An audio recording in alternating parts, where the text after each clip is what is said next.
Good morning, everyone in KS3. Welcome to this live event, apparently is what Microsoft Teams calls it. I'm slightly worried that might be overselling what we're about to do, but I'm trying to sort of do a live assembly to talk you through what the live sessions will be a little bit like. Now, the live event runs different to live sessions, so please excuse me if I sort of fumble around with a few things, just trying to get the right screens up and things like that. I have done some live sessions with my history groups, and they've been really successful. It's been great to see students engaging with the type of learning that we can do through Teams, and the fact we can sort of reach out and contact each other and check our understanding and all those different types of things. So I'm just going to walk you through few different things. We'll do our usual sort of introduction to assembly, but then I'll talk to you about live sessions. I'll talk to you about some challenges that are coming up from the likes of PE and things like that, and demonstrate those, and we'll go from there.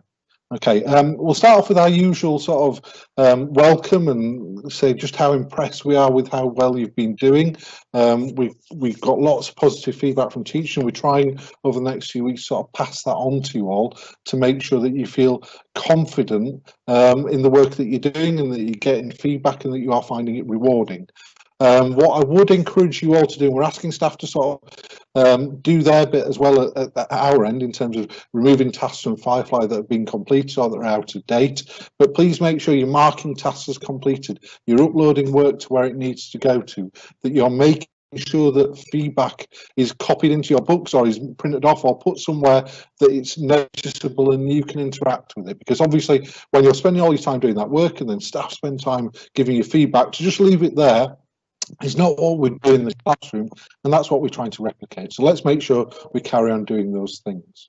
Now, it's really important as well that we keep on staying in touch, just because of the sort of social side of things. I've been in to lots of tutor meetings over the last 7 days where tutors have done team sessions with the forms and had a catch up, seen what you've been up to during the school closure, found out new skills you might have learned, lots of new pets it seems, particularly in Mrs. Williams' class earlier today, but loads of exciting things going on. And you'll find that that ability to stay in touch, even remotely, makes a huge difference to your mental health and your well-being in that way. And it also makes a difference to the people you stay in touch with, because sometimes we can seem quite far apart, and certainly in the last few weeks that's definitely been the case. So let's make sure we do stay in touch, and if you are struggling, seek that support. Get in touch with me, the year managers, Mrs. Hunter, or your form tutor, whether it's with work or with your own sort of mental health and how you're coping with the amount of work you've got to do, or with the changes that we're all going through. There are also those two online resources as well, which are really, really fantastic, that you can make use of as well. We will come back to this, but I'm hoping lots of you have been able to sign up to this today. Like I say, it's slightly different from a usual team session, because basically it's a chance for me to tell you loads of stuff, but not necessarily for the interaction, which is what makes Teams really great. But clearly, when we've got potentially, I'm not suspecting that there are, but we've got potentially 820 students or even more than that online, obviously a question and answer session wouldn't really be feasible. But obviously make sure you've got Teams on your iPad, make sure you're in at the appropriate time. Clearly, if you're listening to this now, you've done all of that, and that's brilliant. But you will have the chance, as it says at the bottom, to catch up on things, because lessons will be recorded. Now, that's not to say that people shouldn't be engaging, because staff will be checking that, but it does give you that chance. Let's say you've got a subject that's explaining how you're doing things, or a particular topic or content. It gives you that chance to go back if you've not quite understood and recap your learning. I know maths do that a lot with Hegarty, but this is a new way of doing it through Teams as well. But before we get on to that, I do just want to talk to you about the issue that we spoke about last time in Assembly, this idea of equality and diversity. And we've seen the Black Lives Matter protests continue onwards in America and across the world. Some of you, if you started watching the return of football in the last couple of weeks, will have seen lots of players taking the knee in solidarity with those Black Lives Matter protesters. And we need to remember that that pursuit of getting rid of discrimination is something we take very seriously as a school. On screen, you can see all the different ways that you can be discriminated against. And we know that as a school, our ethos is about learning and understanding what makes us different, but what makes us similar, respecting each other as individuals, not allowing that type of behaviour where people are singled out for whatever reason to happen, to be really firm about bullying, to make sure the language we use is always appropriate. And we've got groups who lead on that, like our equality group. And it's this idea of understanding. That's why this is in red, in bold on the screen here. Mutual respect and understanding. Tolerance isn't enough for us at Prince Henry's. We want to understand each other. Tolerating each other means just putting up with each other. We want to do better than that. We want to understand and be able to reach out to each other and incorporate one another in everything we do.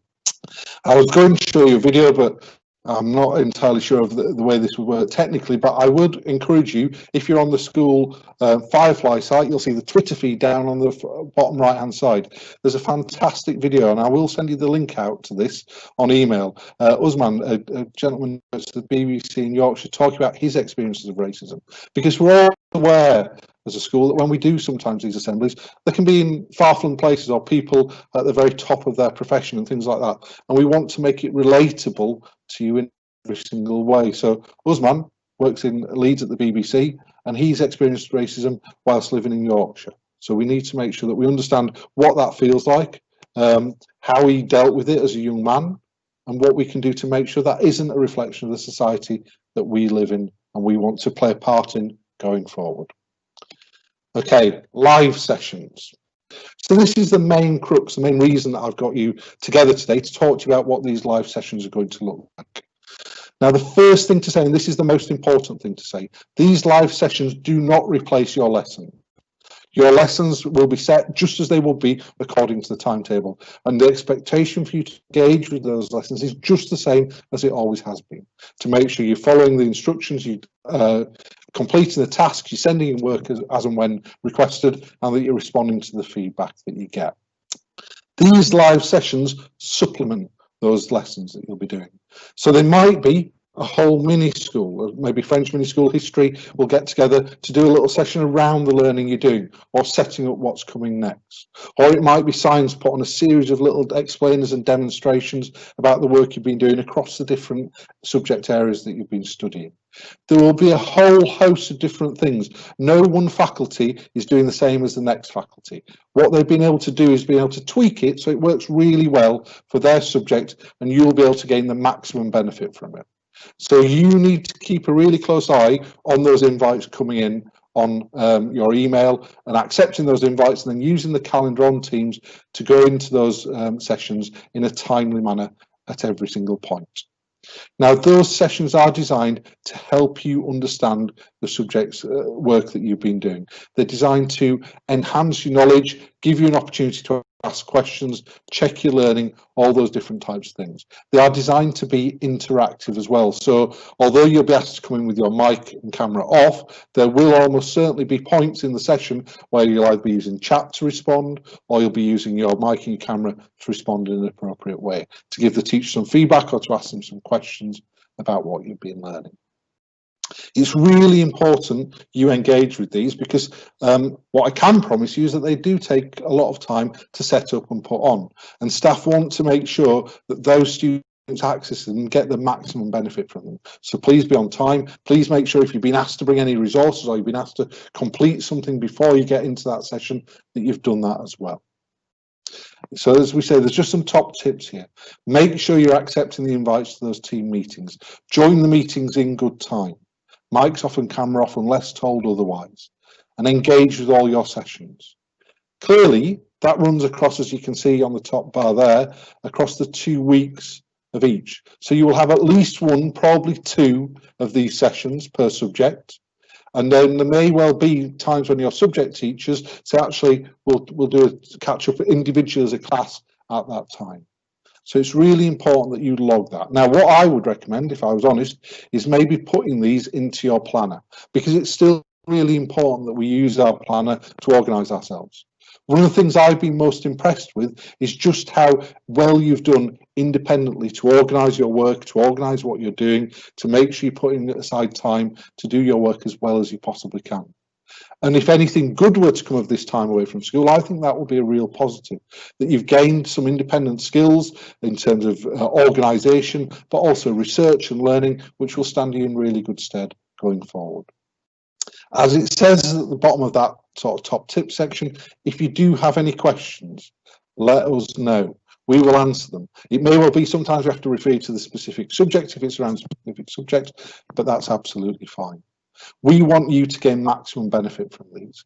We know as well you've had an awfully long time away from school, which is why these sessions are being put on, so you can be in the school building virtually for a period of time.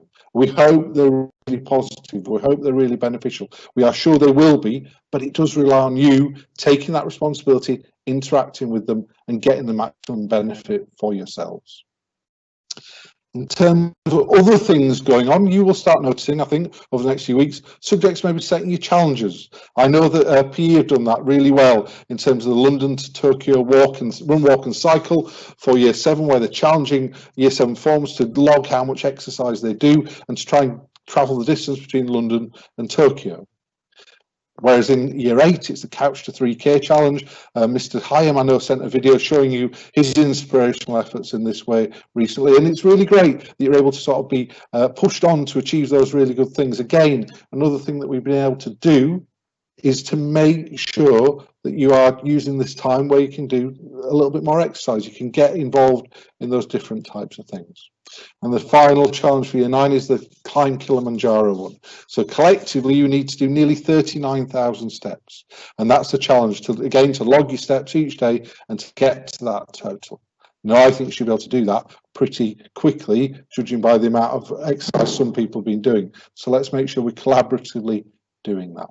The more we contribute to those things, the more you'll gain over these last few weeks. What we're also doing is looking to make sure we do some element of the end of year rewards assembly. Again, we'll do it in the similar way, and your form tutors are now collecting votes for the potential award winners in the different subject areas, or not subject areas, sorry, different categories that we have for that end of year assembly. We want you to gain benefit from the time that you have in school right now. Even though it's this virtual link, we think there's lots of things that you can do and do well. But it is really important as well, as it says on screen, that you take care, that you look after yourselves, that you approach us if things that you're concerned about, and that you make sure you're making the maximum benefit of this time and the resources that you are getting. I hope today's been really useful. If you're catching up on it a little bit later, that's great as well. Please make sure you are in touch with us, accessing those tutor catch-ups as well. Lots of really good things going on, but I want you to make sure you make the absolute most of it. Keep up the good work, Key Stage 3. We'll see you soon. The plan is to do another assembly, probably a Loom one next week, just going over a few things. But as ever, look after yourselves, and we'll see you very soon. Bye-bye.